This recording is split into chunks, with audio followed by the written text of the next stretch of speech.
Boa noite a todos. No momento, acho que não tem ninguém. A doutora Jaqueline já tá aí, só passar um alquinho aqui na mão.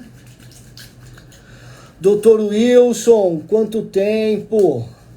Nosso colunista aí do Sechat. Sanzinha, um beijo. Vitor, obrigado. Brunão, Pegoraro. Hoje a conversa é muito bacana. Hoje é com a doutora Jaqueline Barbosa. Né? Hoje eu não tô... Boa noite, Vitão. Hoje eu não tô nem no consultório e nem na Arts Club. Tô aqui seguindo os protocolos. Meu sogro positivou Covid ontem, então, né, a orientação é a gente ficar... Doutora, boa noite. Tudo bem? Que prazer, Pedro. Prazer foi meu. Tá me ouvindo bem? Estou ouvindo perfeitamente. A minha voz está clara? Tá bom o volume? Perfeita, doutora. Ótimo. Como é que você tá? Tudo bem. E você, como está, doutor?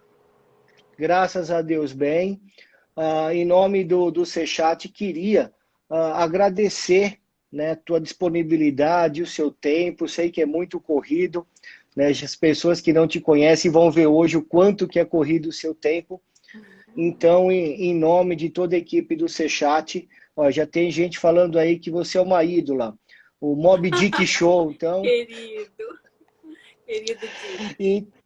Então, nós estamos vendo que vai ser assim, um papo muito bacana. Para quem não conhece ainda a doutora Jaqueline Barbosa, né, sugiro que assista, né, no Summit lá da Onyx, tem uma palestra fabulosa dela, lá um bate-papo, eu não sei como chamar, muito bacana. Você fez neurologia, doutora? Sim, eu fiz neurologia e durante toda a vida médica, já 25, 26 anos, tenho trabalhado metade do tempo com pesquisa e desenvolvimento de medicamentos fitoterápicos e produtos naturais e metade do tempo na medicina assistencial, essencialmente no serviço público e até há 2 anos no Hospital da Polícia Militar do Rio de Janeiro. E a formação em neurologia depois eu estendi no mestrado e no doutorado na USP de Ribeirão e na Universidade Federal do Rio de Janeiro. Foi exatamente isso que eu vi, que você fez a graduação no Rio de Janeiro e depois você fez a neurologia lá na USP de Ribeirão, não foi isso? Na verdade, eu fiz a residência ainda no Rio e a pós-graduação eu fiz com o grupo de Ribeirão Preto, que era onde havia uma linha de trabalho relacionada à minha área de pesquisa, que era encefaleia, em dor crônica. Cefaleia? Cefaleia, isso. Então, você conheceu o doutor Speciale, então. Meu orientador, queridíssimo. Foi seu orientador? Sim, sim. Que bacana. Eu te falo isso porque eu fiz neurocirurgia em Ribeirão Preto, mas eu não foi na USP, foi na Santa Casa. Então. E o grupo da neurologia é bastante unido lá em Ribeirão. É um grupo multidisciplinar e bem sólido, né? Mas ele é um doutor... querido e toda a turma de lá mora no meu coração, para sempre. E o doutor Speciale, né? Ele é... Já vou fazer a pergunta já. O Wilson está aqui, o Wilson Lessa já mandou uma pergunta. E o doutor Speciale, eu tenho ele como um dos maiores cefaliatras que existe no país. Tive o prazer de conhecê-lo porque ele é amigo do meu professor, que é o doutor Luiz Antônio, lá da Santa Casa de Ribeirão. Então, tive o prazer de conhecer o doutor Speciale, realmente um queridíssimo, aí uma pessoa que dispensa qualquer tipo de apresentação. Que ano que você fez Ribeirão Preto? Eu estive em Ribeirão desde do ano de 99, eu comecei a acompanhar o serviço. E, na verdade, eu transferi o doutorado de lá para concluir no Rio de Janeiro em 2006. Então, eu fiquei bastante tempo com eles. Mas no mestrado, em 2003, eu concluí. E aí eu comecei o doutorado, que, na verdade, era uma continuação da pesquisa que eu tinha desenvolvido no mestrado. Mas ele é fantástico. Ele, Bordini também, querido. Bordini. Isso. Ah, O grupo de lá, nessa época querido. que você estava lá, tem um amigo, Abderval, fazia residência de neurologia. Olha, Ribeirão foi uma das cidades mais bacanas que eu morei. E a minha faculdade, a minha graduação foi no Rio de Janeiro, então a gente caminhou paralelo, né? A minha Interessante. graduação foi em Nova Iguaçu, não é bem Rio de Janeiro, mas é na região metropolitana, Sim, sim. e depois eu fiz a minha residência em Ribeirão Preto. Poxa, que bacana, hein? Você vê que a gente tem mais em comum do que a gente imaginava, né? Sempre, né? Esse mundinho médico é uma ervilha, a gente se cruza sempre por aí, os mesmos mentores, e é uma felicidade isso, né, Pedro? Não, Eu e tive por um isso que ano assim, também é, na neurocirurgia no internato. Meu internato foi no Hospital da Força Aérea do Galeão com o Landeiro. Mas depois de um ano de neurocirurgia, naquela época em que as cirurgias de base do crânio duravam 25 horas e o interno ainda ia para o CTI acompanhar o paciente por mais 48, eu achei que a neurologia era mais sedutora e eu não estava errada para mim. Para mim, ela foi mais certa. olha, mudou um pouco, mas nem tanto, viu? Hoje de 25 horas a gente está fazendo em 18, 17 e meio. E depois de tudo isso foi que você foi para o hospital da Polícia Militar, da Polícia Militar Assim, aí no Rio de a Janeiro? polícia foi bem depois, na verdade, foi já com doutorado a meio caminho e me mudando, então, do interior de São Paulo para o Rio de Janeiro de volta. Tinha 2 concursos públicos abertos, o do bombeiro e o da PM. E aí, como eu tenho mais medo de incêndio e de mar do que de arma de fogo, eu resolvi fazer o concurso da PM, fui aprovada e fiquei lá muito feliz. Depois, enfim, com o tempo de trabalho que eu tinha desde 14 anos como civil, eu me aposentei há 2 anos. Meus parabéns. E aproveitando agora a pergunta Do Você meu conhece o querido Wilson? Wilson, claro, nosso queridíssimo colega. Prazer, Wilson, estar Olha, aqui com você me assistindo. Então, como eu me interessei pela pesquisa com a cannabis, vocês sabem que, como toda boa policial, eu só conheci a planta da cannabis muito recentemente, graças ao nosso amigo Dick, que estava aqui no Mob Dick Show, me elogiando, mas o mérito é todo dele. Até então, eu conheci o prensado paraguaio das apreensões, né? Como policial, e conheci algumas figuras assim botânicas, algumas ilustrações botânicas como estudiosa de fitoterapia, mas nunca tinha sentido o buquê dos terpenos ao vivo e a cores, não sabia se a planta de verdade tinha aquele perfume, né, do que a gente conhece das apreensões no nosso Rio de Janeiro. E até que há cerca de 5 anos ou um pouco mais, eu me interessei em conhecer mais sobre cannabis medicinal, porque tomei conhecimento de vários casos que vinham sendo tratados naquela época mais de epilepsia em crianças refratária, síndrome de Dravet, etc. E fiz um plano, uma proposta de projeto pela Herbarium, que é o laboratório onde eu sou conselheira científica, em cooperação com algumas instituições públicas, para que nós pudéssemos avaliar a possibilidade de desenvolver um produto terapêutico no Brasil, para amplo acesso, para que todas as pessoas tivessem a chance de ter o medicamento produzido em escala industrial. Esse projeto acabou não indo adiante naquela época, porque nós tínhamos ainda uma precariedade da legislação, no sentido de que a planta era totalmente proibida. Então, a gente teria que ser inédito, meio que na questão do cultivo da planta que seria utilizada para pesquisa, e nessa época, então, o projeto não se tornou viável. Mas o meu interesse mais aprofundado começa aí, embora desde a faculdade eu já tivesse muita curiosidade com todos os medicamentos botânicos, né, todos os fitoterápicos de um modo geral, e me que chamava é, a atenção a cannabis. que é uma das suas especialidades, né? Sim, Medicações fitoterápicas, né? sim, fitoterapia. Eu fiz a especialização em desenvolvimento de medicamentos fitoterápicos, mas junto com a neurologia, eu fiz a formação em homeopatia e fitoterapia no Instituto Hahnemanniano. E aí você pode imaginar o quanto eu sofri preconceito dos colegas de especialidade, porque a neurologia sempre foi aquela especialidade clássica, convencional, que não era muito aberta, pelo menos quando eu fiz a residência, a possibilidades de medicina integrativa. Então, eu era aquela médica excêntrica que fazia as duas especializações em paralelo. Que bacana. Você imagina eu na neurocirurgia também, o que eu não sofri Com no começo. certeza. Com certeza. Mas Eu que lembro do bom. professor Rafael, quando viu no meu cartão de visitas neurologia e fitoterapia, a primeira reação dele, alguém me apresentou ele num congresso internacional de cefaleia em Barcelona, e ele disse: a doutora Jaqueline, a autora daquele pôster que foi premiado, um estudo inédito, muito interessante, mas esse cartão de visitas não vomita, Rafael, ele não vomita, ele disse. E eu disse: que coisa desagradável. Depois ficamos muito amigos. O fundador da Sociedade Brasileira de Cefaleia, um dos fundadores, ele era também uma pessoa brilhante, mas tinha realmente esse tipo de reação, não era infrequente. Eu posso Não era imaginar o que você infrequente. passou na neurocirurgia.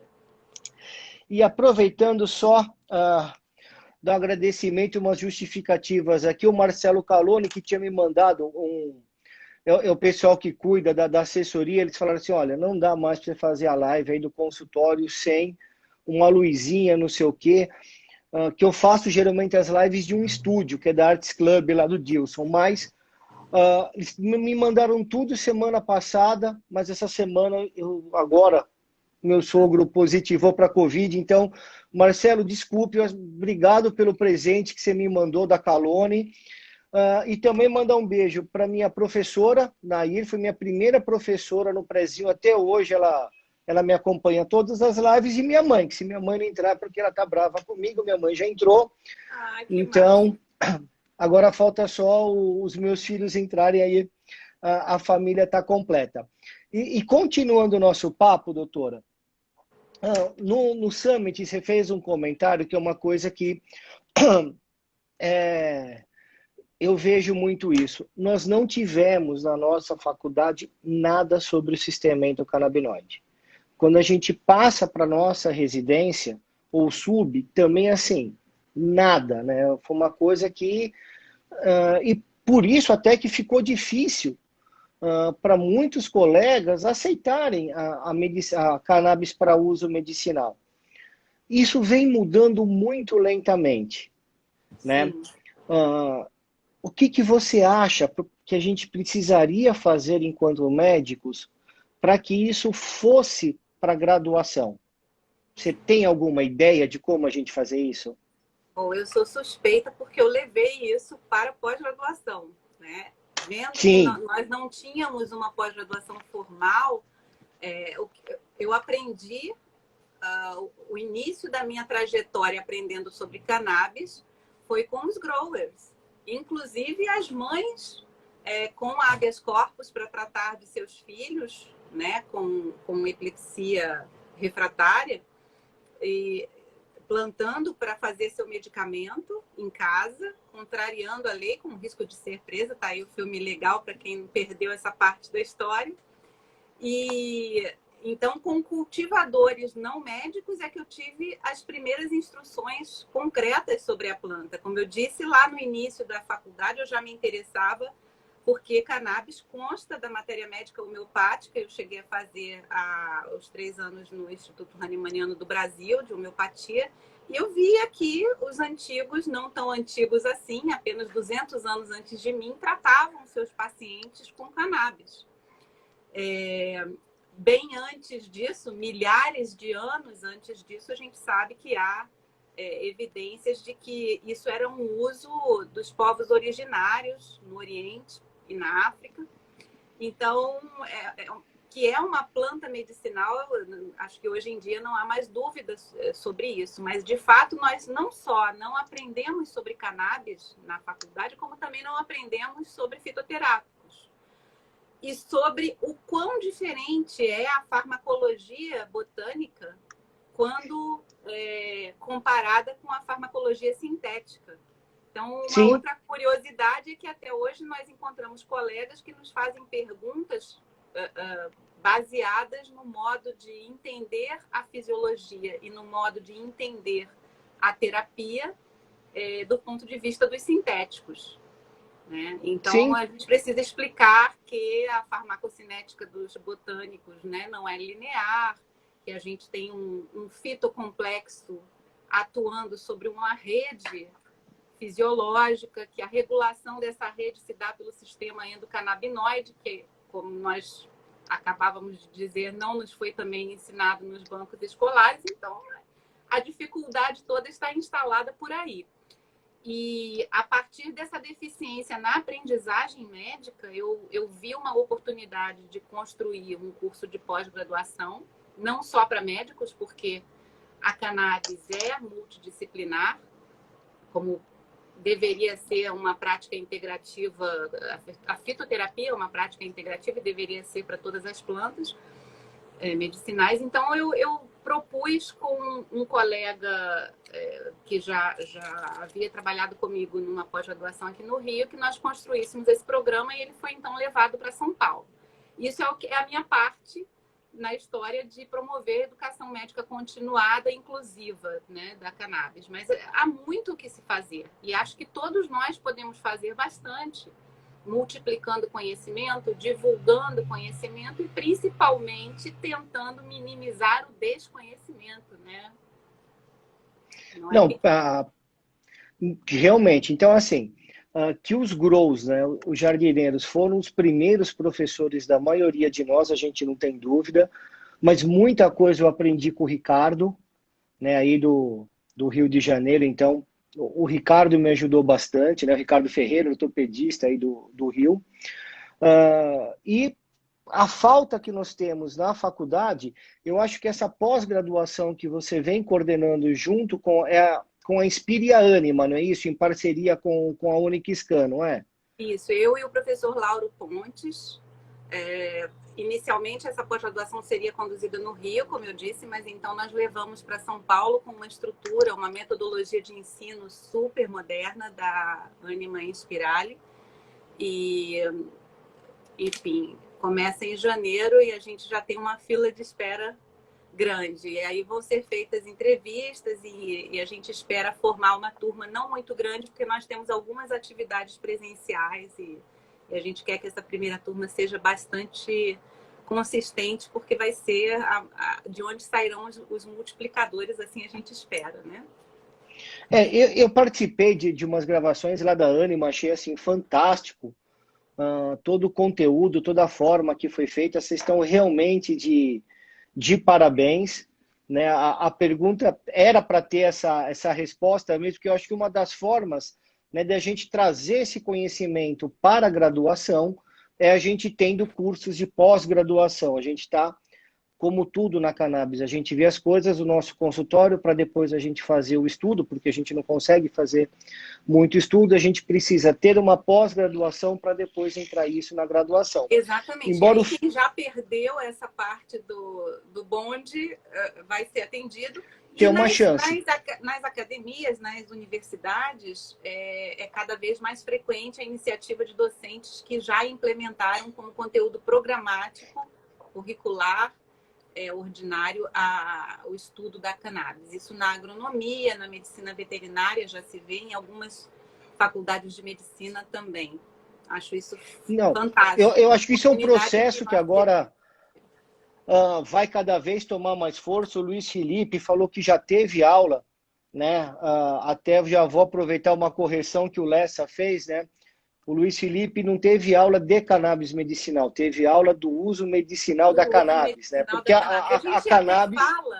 A gente até fala cannabis medicinal conta de vários preconceitos e mitos Exatamente. e tabus que têm que ser desconstruídos. Então, vamos uma coisa de cada vez, porque se eu falo maconha, o Conselho Federal me dá uma puxada de orelha.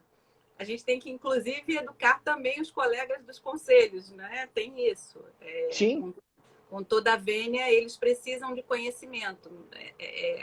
No ano passado, eu e vários signatários da Sociedade Brasileira de Estudos de Cannabis fizemos um contraponto ao chamado Decálogo Médico, que foi Eu vi, um eu lembro. documento pleno de desconhecimento, lavrado pelo Conselho Federal de Medicina, pela Sociedade Brasileira de Psiquiatria, e nós tivemos que, por dever, informar que cada um daqueles tópicos deveria ser complementado ou, enfim, refutado à luz das evidências. Então, assim, é um trabalho diário e a gente, às vezes, ainda precisa deixar claro que a cannabis é medicinal. Que o uso fumado é uma das formas de terapia, inclusive dos povos originários, né? Então, é um uso tradicional que não pode ser simplesmente demonizado. E muito mais poderia se dizer sobre isso, e aí já entrando no tema de bioética, se nós não tivéssemos o tema da guerra às drogas e do proibicionismo contribuindo para esse tabu, esse preconceito. Enfim. Mas ainda é preciso, às vezes, deixar claro que a maconha é medicinal. Então, a gente fala cannabis medicinal como uma forma de abreviar toda essa frase aí que eu acabei de construir. O Wilson já mandou uma outra pergunta que eu já vou fazer já. Obrigado, Wilson. Wilson sempre participa bastante. Eu conheci o Wilson em Israel. Sempre, né? O Wilson é um cara sensacional. Ele valeu minha viagem para Israel. Metade da minha viagem. Mas é uma... Opa! Doutora? Voltou. Tá aí, doutora? Estou aqui. Que é uma coisa assim inusitada, né? Uma médica, neurologista, especialista em desenvolvimento de medicação fitoterápica, faz uma das especialidades também é bioética. Para quem não sabe bioética, eu vou pedir para a doutora dar uma explicação rápida sobre isso, e policial. Né? São várias qualidades difíceis de encontrar numa pessoa só. Então, eu vou entrar nesse tema policial sobre Colorado e Califórnia, mas antes, doutora, eu gostaria que você explicasse, para quem não sabe, qual é o conceito de bioética. Eu vou tomar emprestada a definição do criador do termo, que surgiu em 1970. Posso ler aqui, para ser fiel? Por favor. Eu já poderia declamar, mas eu vou ler. Bom, ele coloca a necessidade, né, da gente diferenciar a ética da moral e do direito, sendo que essas três áreas se distinguem, mas se sobrepõem.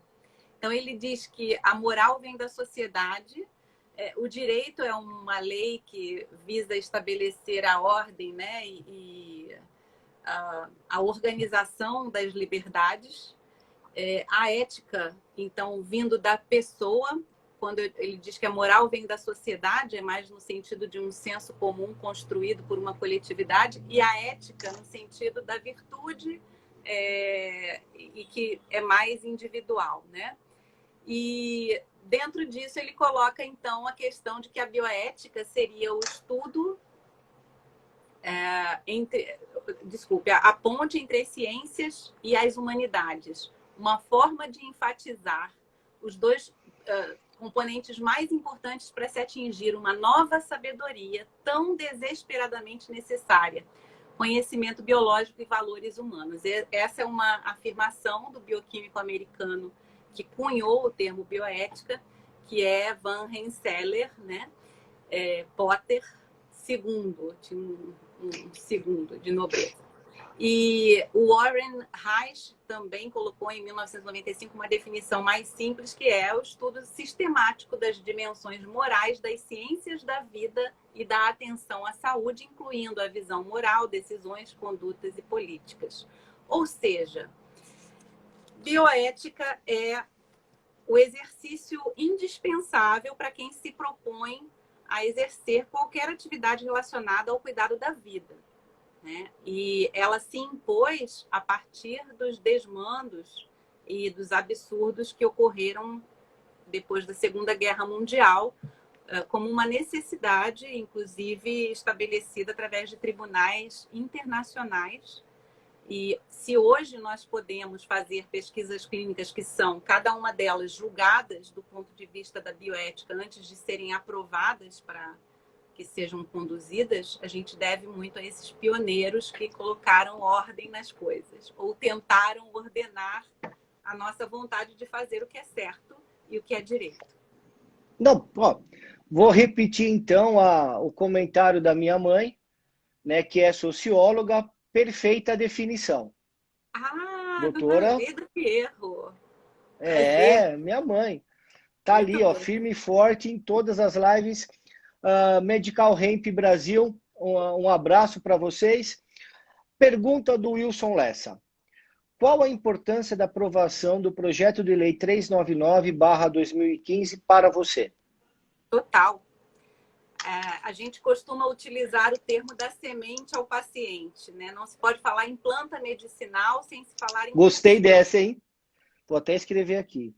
Já Da pegaram semente ao paciente. emprestado. Nossa amiga da Sociedade Brasileira de Estudos de Cannabis colocou esse título em uma das lives dela, mas o termo surgiu numa das nossas reuniões para pós-graduação e vai ser, inclusive, o nome de um dos módulos, da semente ao paciente, porque nenhuma planta medicinal se pode dizer planta medicinal se nós não cuidamos do solo e do cultivo. Sim. Portanto, a PL deveria preceder todas as outras normativas, a PL 399. Antes feito do que não feito ou imperfeito do que perfeito. Mas, assim, várias normativas surgiram sem que nós tivéssemos essa PL estabelecida, que é a que trata do cultivo e do direito ao cultivo do seu próprio medicamento. Quando eu falo isso, eu não estou de forma alguma colocando como menor a necessidade de se desenvolver fitomedicamento em escala industrial. Como eu disse, num país com as proporções do Brasil, nem todos podem plantar, nem todos vão querer plantar. E a gente precisa atender, principalmente no SUS, né, ao paciente do serviço público, atendendo a um dos princípios da bioética, que é o da justiça, possibilidade de acesso ao medicamento. A gente precisa atender a todos os brasileiros. Então, é preciso que haja produção em escala industrial. E a gente não pode falar em produção de planta medicinal sem falar do solo adequado, da semente correta, dos teores controlados, isentos de metais pesados, contaminações microbiológicas, etc, etc, etc. E a gente ainda tem o agravo da proibição e da criminalização a pretexto da guerra às drogas. Eu digo a pretexto porque, como bem diz nosso amigo Ricardo Petraglia, o traficante talvez não esteja onde ele está sendo perseguido, ou talvez estejam procurando nos lugares errados e acertando muito menos do que errando gravemente, né? Tudo isso parece não ter nada a ver, mas tem tudo a ver com a PL do cultivo e PL 399 já. Precisamos lutar por isso. Respondendo a pergunta do nosso querido Wilson. Não acho que é o melhor projeto de lei que vai atender todas as nossas necessidades, mas eu acho que é um bom começo, né? A gente tem que começar por algum lugar. É necessário haver a discussão, depois a gente conserta, porque, vejam, até 5 anos atrás eu disse que eu interrompi um projeto porque havia total impossibilidade, total insegurança jurídica para se pensar em termos de escala industrial, em conduzir um projeto de cultivo de cannabis para uso medicinal. Isso era completamente inimaginável e a gente precisava exercitar possibilidades e, enfim, se isso não for permitido, qual vai ser o plano de ação. Hoje nós já temos pequenas vitórias, então eu considero que a PL sim é uma dessas vitórias, agora ela precisa sofrer aperfeiçoamentos. Sim, mas a gente precisa partir de alguma coisa. A gente precisa ter a segurança de que o cultivo não seja criminalizado, né? E diferenciar muito bem o cultivo para uso individual do tráfico, que inclusive não depende de cultivo nenhum, né? O tráfico Sim. tem outras esferas e outras circunstâncias, que fique bem claro.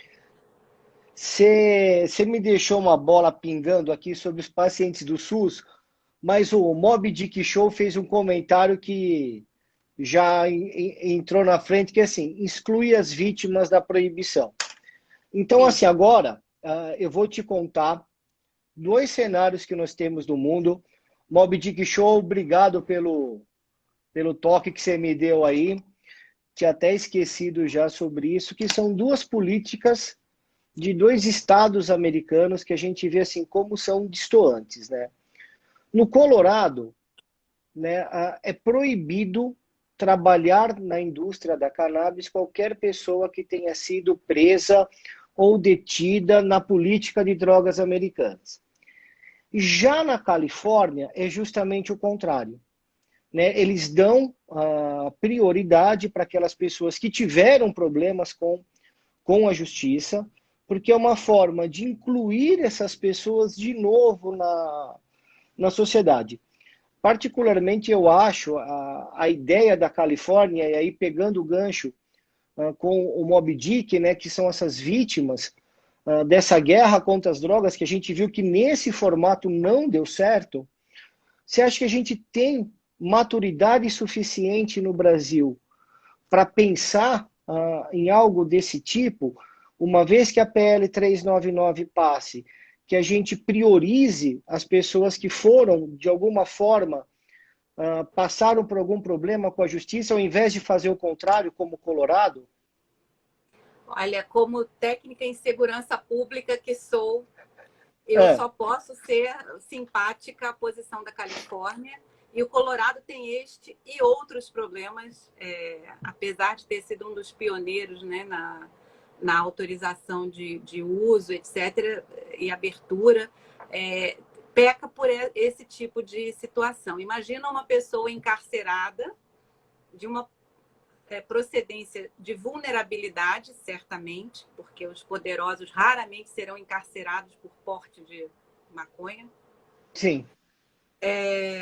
Imagina essa pessoa egressa do sistema prisional para refazer sua vida, né? Sem um trabalho, sem a perspectiva de ser vista sem preconceito. É virtualmente impossível, dependendo de que caso se trate. Então, é mais até uma questão de reparação, acredito, né? Essa oportunização do trabalho e de didática também, né? Do uso virtuoso da planta. Não que as causas do encarceramento tenham sido não virtuosas, provavelmente isso não é verdade. Mas já que existe assim, essa política de proibição, esse encarceramento muitas das vezes injustificado,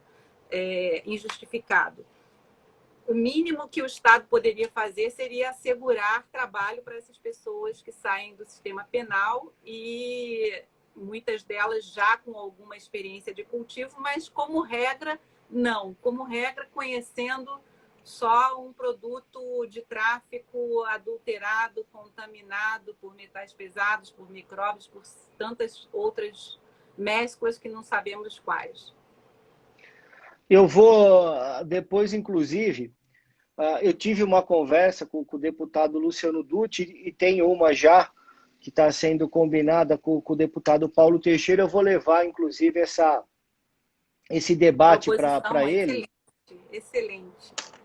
Entendeu? Para ver se a gente consegue, de alguma forma, como o Moby Dick Show falou, essa reparação social, que eu concordo, que é uma das formas, né? A gente vê quantos jardineiros aí que acabaram passando por algum problema com a justiça e que é uma mão de obra excelente. O Neno Santana coloca assim, meu filho foi preso com 25 gramas, ele tem trabalho, carteira assinada, e já fazem 3 meses. Poxa, bacana, Neno, que bacana que seu filho, mesmo sendo...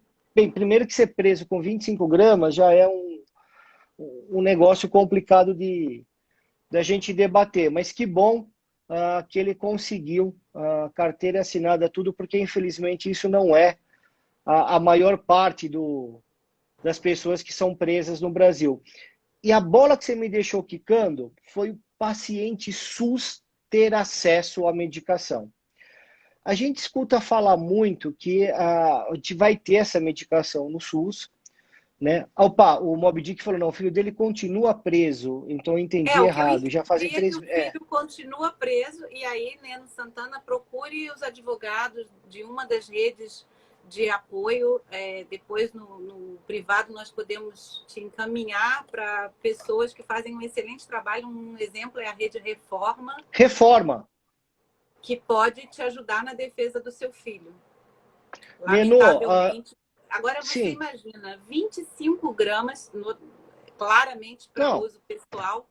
Como uma pessoa dessa pode ser encarcerada como criminosa? Gente, é inaceitável, né? Mas, enfim, é como eu disse, as conquistas têm que ser celebradas, por menores que sejam, porque há um muro imenso a ser desconstruído. A gente precisa comemorar cada pedrinha. Cada vitória, por menor que seja. Sim. Neno, no IGTV do Sechat, né, semana passada, né, eu fiz uma live com uma das pessoas, um dos advogados que criou, né, a Rede Reforma de Combate a essa política de drogas, que é o Emílio Figueiredo. Tá?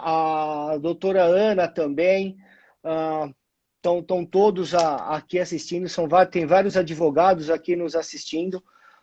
Então, Neno, força para você, o que a gente puder fazer para estar aí te auxiliando. Conta com a gente, mas assiste a live do Emílio Figueiredo, que você vai ter boas ideias em relação a seu filho, e força aí. Falando voltando à questão do SUS, né? Fornecer um remédio só de CBD isolado, você acha que é um caminho? Difícil. É um caminho inicial, vamos dizer assim, no cenário possível. É um caminho ideal? Não, porque vai atender a uma parcela, diria que até minoritária dos pacientes. A maioria dos pacientes se beneficia não de um CBD isolado, a partir do fitocomplexo, que é você tirar tudo que tem na inteligência da farmacologia da planta e entender com a cabeça do sintético, né, que só um elemento vai fazer seu trabalho. E a maioria dos pacientes vai se beneficiar, de fato, com mais do que um isolado. Então, é necessário a gente ter óleos ricos em CBD, eu não diria nem que o isolado só, mas óleos mais ricos em CBD, porque algumas condições assim requerem. Mas é indispensável que a gente possa também oferecer todo o potencial da planta. E quando eu falo em todo o potencial da planta, eu falo da inteligência do fitocomplexo. Recentemente eu vi um artigo publicado negando o efeito comitiva. Mas a força das evidências é tamanha que um artigo está longe de ser suficiente para nos convencer de que CBD é do bem e todo o resto é do mal. Principalmente CBD é do bem e THC é do mal. A gente sabe que não é assim que funciona, a gente sabe as ações. Hoje a gente já tem muita informação sobre as ações de todos os canabinoides, inclusive não são só esses dois, né?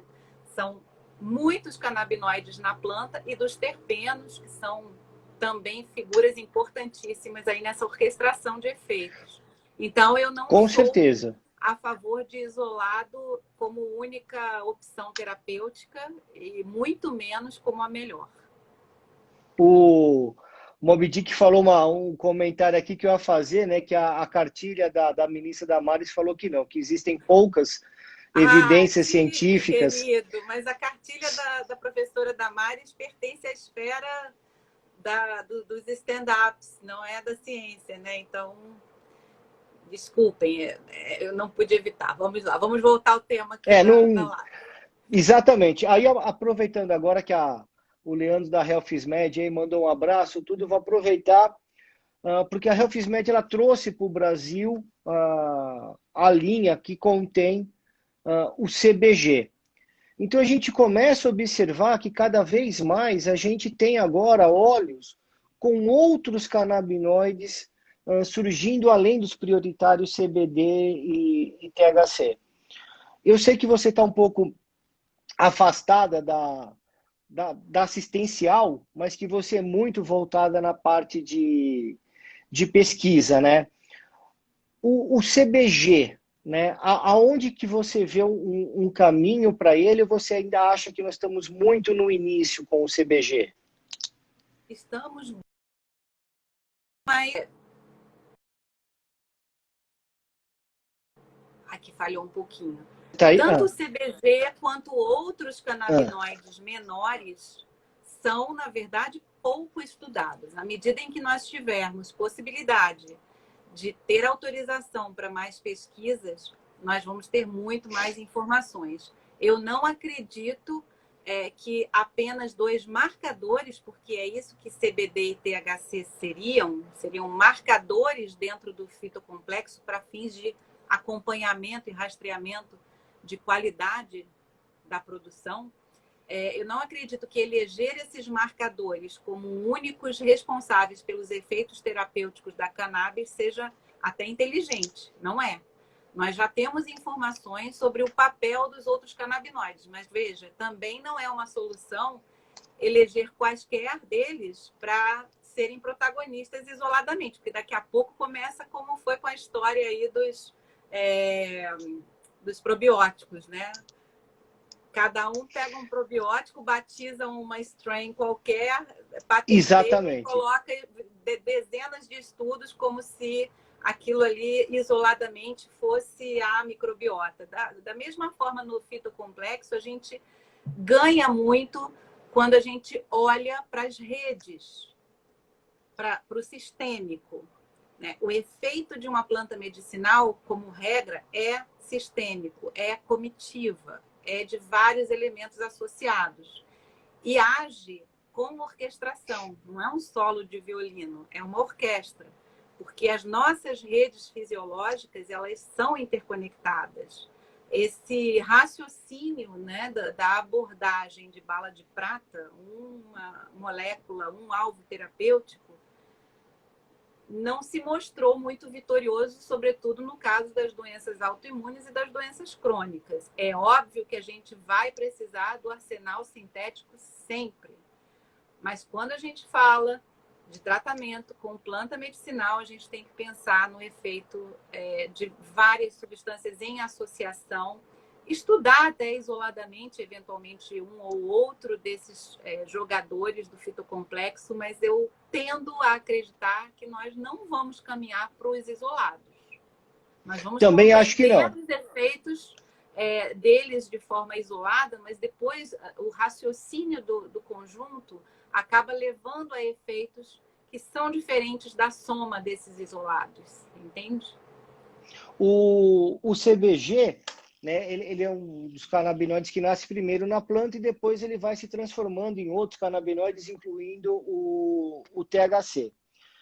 Eu tenho visto assim bastante relatos dizendo que ele poderia ser uma opção, né, no tratamento de patologias mais da ordem psiquiátrica, mas aonde o THC não seja indicado, né, onde você poderia ter algum efeito adverso com o THC, então seria importante a utilização do CBG. Né, a linha da HealthIsMed a maioria é full spectrum, só que eles colocam o CBG não isolado, mas com alguma coisa a mais. Isso pode ser, sim, um artifício da farmacologia industrial para que você faça a conversão no seu organismo de acordo com a necessidade. Mas eu diria que essa utilização ainda vai nos ensinar bastante com a fase pós-mercado, né? A fase 4 de observação, de segurança e de eficácia. Quando nós tivermos um número suficiente de pacientes tratados com os precursores canabinoides, nós vamos saber se essa autorregulação é eficiente o suficiente ou não. Existem, sim, estudos promissores e essa, sim, é uma estratégia possível, mas nós não temos ainda tempo suficiente para dizer que é a melhor. Nós temos, certo, inclusive, informação muito recente, né, Pedro, do próprio professor Mechulan sobre a utilização de formas ácidas. E menos de 2 anos atrás, o que se falava como senso comum inativas. Então, a todo momento, com a cannabis, a gente recebe informações novas. A todo momento, a gente é atualizado. E as possibilidades terapêuticas, eu diria que são infinitas. O futuro está logo ali. O futuro deve utilizar muita inteligência em sílico, com grandes dados médicos e grandes dados botânicos, cruzando essas informações e individualizando o tratamento. O que é uma coisa formidável do ponto de vista da bioética, né? Quando a gente fala, por exemplo, de um dos princípios da bioética, e são 4, a não maleficência, a beneficência, né? Fazer o bem, procurar não causar dano, princípio da justiça e o da autonomia, ou seja, deixar o paciente participar da escolha do que vai ser o tratamento dele, e da justiça no sentido do acesso amplo, né? Quando a gente fala no princípio da justiça, a gente também fala que é importante garantir que não seja oferecido tudo igual para todo mundo, mas que sejam consideradas as diferenças na hora de oferecer a melhor opção terapêutica. E nessa questão de observar as diferenças, está incluído observar qual é a farmacologia da planta e a farmacogenética do indivíduo a ser tratado. Para mim, esse é o ponto onde nós vamos inevitavelmente chegar com a terapêutica canábica. Doutora Jaqueline, ouvindo a senhora falar assim, já me dá vontade de, acabando essa live, eu já me matricular no curso de pós-graduação. Entendeu? Olha só, porque, não assim, me chama de senhora, Pedro, que eu estou sem graça de chamar você de Pedro. Porque, para mim, você já é um amigo muito próximo de tantos pacientes que eu já encaminhei aos seus cuidados. Mas você não, você obrigado, pode ser aluno ao mesmo tempo, já que é a primeira turma. Eu e o Lauro vamos também fazer questão de ser certificados. Mas você é nosso docente, por favor, né? Você tem muito mais a ensinar do que a aprender. Não, mas curso. Assim, tenho muita coisa a aprender, até assim, é um motivo de orgulho, né? Estar dentro do quadro de docentes, né? do curso, porque eu vi, né? o escopo dos professores, assim, tenho muito a aprender, porque só tem gente fina, elegante e sincera. Só tem os melhores. Eu tenho um orgulho desse corpo docente que você não faz ideia, porque toda vez que nós pensávamos em um tema, nós pensávamos em quem falaria daquilo com mais propriedade, mais paixão e mais conhecimento. E foi muito escolhido a dedo. Assim. Todas as pessoas que estão lá realmente são autoridades no que vão apresentar. Isso é a bem doutora Cíntia está perguntando se aceita dentista no curso. Com certeza, sim, doutora. Claro, o curso Cíntia, o curso é multidisciplinar, como nós entendemos que deva ser o uso terapêutico da cannabis. Uso terapêutico da cannabis, DIC, já sabendo que eu estou sendo pleonástica, redundante e repetitiva. Mas, enfim, a planta, como toda planta medicinal, é multidisciplinar e vocês, dentistas, têm um papel soberano dentro dos princípios de oferecer a melhor opção terapêutica, né, às pessoas. E precisam estar informados, precisam ser formados nesse conteúdo, nessa ciência. O Tiago Midan está perguntando, né? Acadêmico também pode participar? Eu imagino que seja acadêmico de medicina. E Pois com é, certeza. por enquanto só como ouvinte, mediante aprovação de uma banca, mas prioritariamente as vagas para esse curso, para essa turma que começa em janeiro, são vagas de pós-graduação. Nós queremos antes atender as pessoas que não tiveram a oportunidade de ter a formação na universidade. Isso é urgente, é mais urgente até, né? Meio que tapar essa vacância. E depois nós teremos módulos que podem atender aos estudantes, que eles chamam na Universidade de Nano Degree. E, enfim, isso pode ser uma alternativa, inclusive, para que depois você possa só atualizar os seus créditos quando você estiver graduado e for para o curso de pós. Mas é eminentemente um curso de pós-graduação. Então, doutora, mais uma vez, doutora não, Jaqueline, mais uma vez, obrigado pelo seu tempo, pela sua disposição. O bate-papo com você é sempre muito bacana, porque ele flui muito rápido. A gente tem ainda uns 10 minutos, é que a gente está tendo agora um monte de perguntas sobre o curso, né? Perguntando quem que pode fazer, como é que faz. Então, eu gostaria de aproveitar esse tempinho, né? Tô perguntando psicóloga aqui, perguntando o Salazar, perguntando Salazar Verde. Eu gostaria de pegar esses minutos finais. A doutora Cíntia, depois eu te passo tudo, viu? Mas eu vou pedir aqui para a Jaqueline, para a doutora, professora doutora Jaqueline, que minha amiga, poder falar um Obrigada. pouco mais do curso e como as pessoas conseguem ter as informações. Vamos lá. Gente, eu montei esse curso com o Lauro, somos dois coordenadores, o Lauro Pontes, autor de um livro sobre cannabis, doutor em psicologia enfim, uma pessoa com conhecimento profundo, até pouco tempo à frente da instituição no Rio de Janeiro de pacientes chamada Abra Cannabis, que é uma instituição pioneira de ensino de cultivo, né, para acesso, enfim, amplo. Eu e o Lauro montamos esse curso e estruturamos esse curso ao longo dos últimos 12 meses. Então, está um curso assim redondinho, muito bem cuidado. E agora ele foi entregue aos cuidados da instituição de ensino, que, como eu mencionei, tem métodos de ensino para adultos, né? Que são uma instrução completamente diferente. O adulto aprende de forma diferente da criança, então... infelizmente, até pouco tempo a gente não tinha esses métodos também na universidade. E eles estão cuidando da candidatura, vamos dizer assim, dos alunos dessa primeira turma.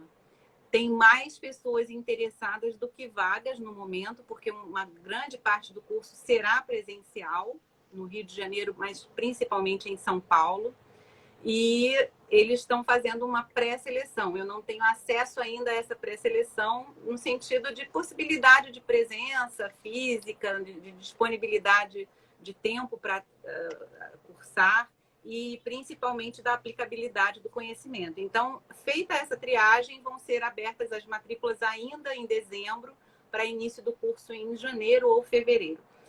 Eu posso depois deixar o link para que as pessoas interessadas façam um contato com os organizadores da Inspirali, da universidade responsável.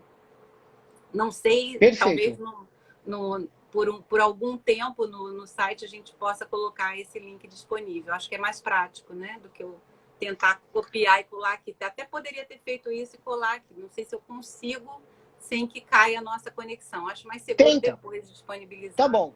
Mas, né? assim, de qualquer forma, a gente vai disponibilizar isso no C-Chat, um caminho fácil para que todos que queiram ter mais informações sobre esse curso de pós-graduação. E, assim, eu estou falando porque eu participei de um pequeno pedaço do curso. Né? O curso, né? Aqui estão perguntando qual o objetivo do curso. O curso trata... Ele tem o objetivo de preparar especialistas nas diferentes áreas de atuação dentro das possibilidades que a cannabis oferece como terapêutica. Então, não só os médicos, como outros profissionais de saúde, mas também profissionais como agrônomos, biólogos, nós temos psicólogos pré-inscritos, temos cientistas sociais, antropólogos, e toda essa troca multidisciplinar é fundamental para o que nós entendemos que é um profissional especialista em cannabis. Não é possível olhar para essa planta com um olhar sectário, com um olhar de uma especialidade só ou de um campo profissional de atuação. Ela é uma planta democrática, eu sempre digo isso, caprichosa.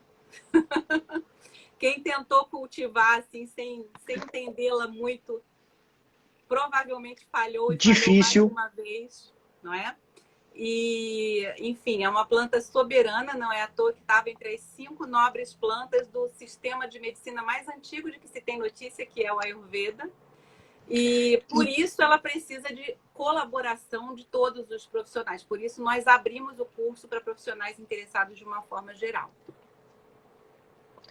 E agora, assim, aproveitando os minutos finais, primeiro deixa eu mandar um beijo para a Mari, da Atual Mania.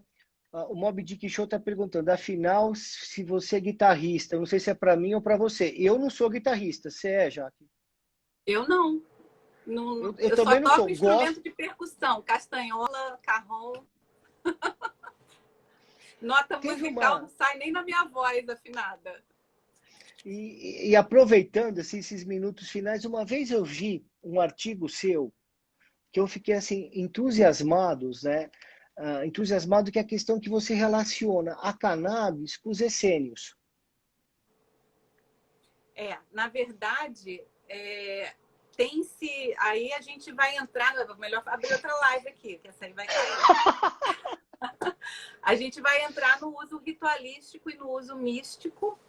E existem registros também de que os povos essênios conheciam, e não só conheciam, como faziam uso terapêutico e ritualístico como uma forma de ascese com a cannabis. Então, está marcado a próxima live. A gente vai entrar nisso, porque daqui mais ou menos uns 3 minutos a gente vai cair. Mas, assim, só para você saber que eu achei assim, interessantíssimo essa questão dos essênios. O Mob Dick Show está falando de uma foto na frente de umas guitarras. É quando eu faço a live lá do estúdio, né, que é o Arts Club. O Dilson, ele é guitarrista, então ele tem uma coleção de guitarras. Então, eu gosto de guitarra, eu só não sou guitarrista, né? Então, geralmente eu tento fazer as lives sempre perto das guitarras, assim, porque eu acho que dá um aspecto mais rebelde, assim, né? Então, eu rock acho and bacana. Roll. Tá certíssimo. A Dick tá falando que o óleo de Jesus era ganja. Então, tem a ver com a parada dos essênios, Dick. Diz que aquele período lá que a igreja não conseguiu colocar no livro, que ele andou meio, né, fora de órbita, fora de circulação, fora de evidência, diz que ele estava aprendendo essa história e outras também com os essênios. Diz por aí que é isso. Não sei, você deve saber, porque você sabe tudo melhor que eu. E eu acredito muito nisso, e nós vamos marcar uma live para falar isso. Doutora, por mim, quer dizer, pelo Chat, mas por mim também, obrigado pelo seu tempo, obrigado por essa live. Pedro, muito obrigada a você, a sua audiência é maravilhosa. Encontrei queridíssimos aqui, meu afilhado gostosésimo, beijo para você e para minha norinha linda, que é a namorada dele. Que, olha, não sei se ela já começou a terapêutica com o cannabis, mas é uma pessoa que eu tenho certeza que eu posso falar aqui, que vai super se entusiasmar com as possibilidades disso dentro da fisioterapia também. Enfim, Perfeito. É uma planta de 1000 possibilidades. Um beijo para toda minha filha, fofa, querida, batendo palminha para mim. Pode falar, né? Final de live. Quem que é pode, a Luísa? Luísa. É a Luísa que é tua filha? Luísa, beijo, parabéns pela sua mãe. Você tem que ter muito orgulho dela. Nossa colega porque... em breve. Também tenho muito orgulho dela, sabida. Olha eu, crujando. Daqui a pouco ela sai Doutora, da live. a fruta não cai longe do pé.